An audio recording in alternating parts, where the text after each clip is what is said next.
2014, 2018, 2024 এই তিনটি নির্বাচন এইটি হয়েছে শেখ হাসিনার ইচ্ছামতো নির্বাচন।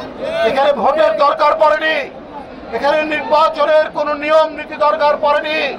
শেখ হাসিনা যাকে চেয়েছে তাকেই নির্বাচনে পাশ করা হয়েছে। এর জন্য দায়ী রকিবুল হুদা, এর জন্য দায়ী হাবিবুল আউয়াল পরে এবং আরেকজন KM হুদা। দুই হুদা এবং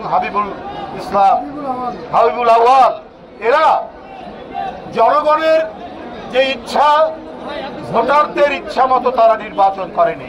তারা শেখ হাসিনার আনন্দ লাভের জন্য শেখ হাসিনার ইচ্ছা পূরণ করতে গিয়ে নির্বাচন করেছে।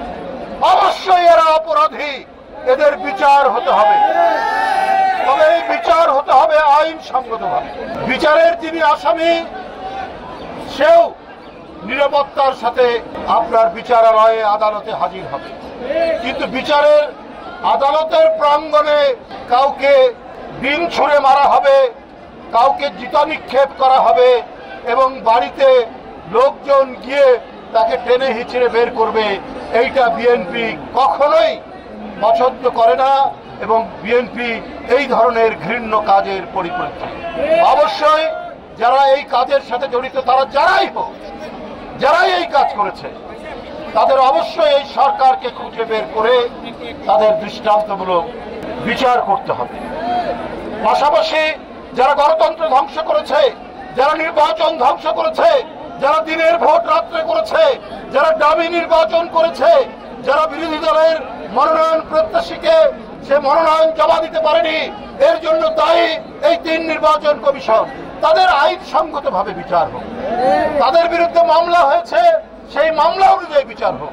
কিন্তু কারো হাতে আইন তুলে নেওয়ার কোনো অধিকার নেই বন্ধুরা।